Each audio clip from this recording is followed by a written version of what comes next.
এই যে কালো কালো জিনিসগুলো সেদ্ধ করতেছি দেখতে পাচ্ছেন, এগুলো কারা খেয়েছেন বা কেউ খান কিনা আমি জানি না, কিন্তু আমার কাছে কিন্তু রান্না করে খাওয়ার পরে দারুণ লেগেছিল। আমার শ্বশুরবাড়ি থেকে আমার খালা শাশুড়ি আমার জন্য পেস্তা আলু পাঠিয়েছিল। এটা মাটির নিচের আলু অনেকে বলে এবং পেস্তা আলুও বলে। তো আজ হচ্ছে শ্বশুরবাড়ির আলু আর বাবার বাড়ির দেশি কই মাছ দিয়ে এই রান্নাটা হবে। তো আপনারা আমার সাথে থাকেন এবং আমার পুরো ভিডিওটা দেখতে থাকেন। আশা করি ভিডিওটি দেখতে দেখতে রান্নাটা আপনাদের কাছে ভালো লেগে যাবে। আর যদি ভালো লেগে যায় তাহলে একটি লাইক দিয়ে সম্পূর্ণ ভিডিওটি দেখবেন এবং এভাবে একবার রান্না করে খেয়ে দেখবেন মাটির নিচের আলু। আশা করি ভালো লাগবে। দেশি মাছ দিয়ে রান্না করব। শ্বশুরবাড়ির আলু আর বাবার বাড়ির মাছ আজকে একসাথে এক কড়াইতে রান্না হবে।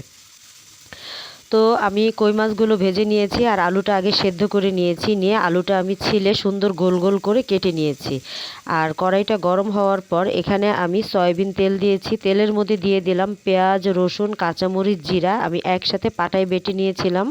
বাটা মশলাটা আমি তেলের মধ্যে দিয়ে মোটামুটি 50% এটা ভেজে নিয়েছি। নিয়ে এখানে আমি স্বাদ মতো লবণ এবং আধা চামচ হলুদ এবং 1 চামচ গুঁড়া মরিচ দিয়ে দিলাম, কারণ আমি এখানে প্রায় 4-5টি কাঁচামরিচও দিয়েছিলাম।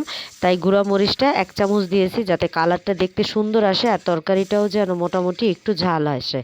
এখন আমি কষানোর জন্য এখানে পানি দিয়ে দিয়েছি। মশলাটা আমি খুব সুন্দরভাবে কষিয়ে তেলের উপরে নিয়ে এসেছি। দেখতেই পাচ্ছেন উপর থেকে তেলটা ভেসে উঠেছে। মশলাটা যত কষানো হয় রান্না কিন্তু ততটাই সুস্বাদু হয়। রাঁধুনিদের রান্না কিন্তু কষানোর উপরেই কিন্তু অনেক কিছু নির্ভর করে, আমি অন্তত তাই মনে করি। তো মশলাটা যখন কষানো হয়ে গেছে এখানে আমি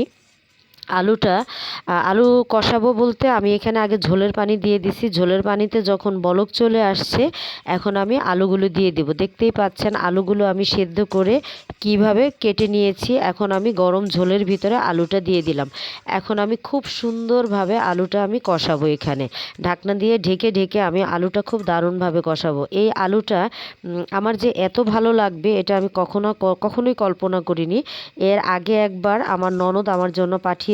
আমার হাজব্যান্ড গ্রামের বাড়ি গিয়েছিল, আমার শ্বশুর বাড়ি মাদারীপুর, তো ওইখানে গিয়েছিল। যাওয়ার পরে আমার ননদ আমার জন্য এই আলু পাঠিয়েছিল। তো তখন আমি শুধু লবণ দিয়ে সেদ্ধ করে করে এই আলুগুলো খেয়েছিলাম। আমার কাছে তাও ভীষণ ভালো লেগেছে।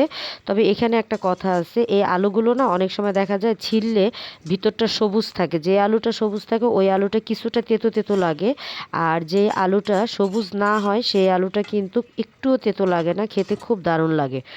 তো প্রথমবার যখন আমার ননদিনী পাঠিয়েছিল তখন আমি ওইটা শুধুই খেয়েছিলাম। কিন্তু এইবার আমার হাজব্যান্ড বলল যে তুমি একটা তরকারি রান্না করো, এই আলু দিয়ে তরকারি রান্না করতো মানে রান্না করলে খেতে ভীষণ মজা হয়, কারণ আমাদের বাড়িতে দেখতাম মা রান্না করতো, আমরা এটা খেতাম। তো তার কথা মতোই আমি আজ রান্নাটা করছি। এবং রান্নাটা করার পর আমি তো খাবার খেয়ে তারপরে ভয়েস ওভার করতেছি। আলহামদুলিল্লাহ, আলহামদুলিল্লাহ, আলহামদুলিল্লাহ, খুবই মজা হয়েছিল। এই আলুটা সত্যিই খুব সুস্বাদু একটা আলু। তো আলুটা যখন আমার কষানো হয়ে গেছে আমি ভেজে রাখা মাছগুলো আলুর মধ্যে দিয়ে এখানে প্রায় 10 মিনিটের মতো সময় নিয়ে কিন্তু আমি এটা কষিয়েছি, ভাজা মাছ আর আলুটা। আর এখন আমি যে ফাইনাল যে ঝোলের পানিটা ওইটা আমি দিয়ে দিলাম। যখন আমার এটা সুন্দর গা মাখা হয়ে যাবে তখন আমি এটা নামিয়ে নিব। তো এটা রান্না করার জন্য খুব বেশি যে একটা পরিশ্রম করতে হয় তা না, খুব অল্প মশলায় অল্প কিছু ইনগ্রিডিয়েন্টস দিয়ে কিন্তু এই রান্নাটা করা যায় এবং রান্নাটা খেতে কিন্তু খুব অসাধারণ লাগে।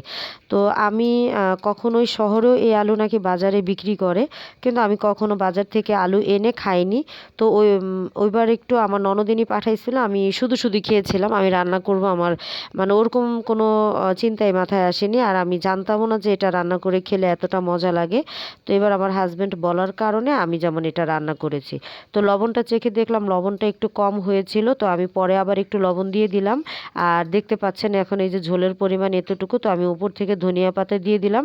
আমি প্রায় আরও 3 থেকে 4-5 মিনিটের মতো আর কি আমি এটা আরেকটু জাল করে নেব, তখন ঝোল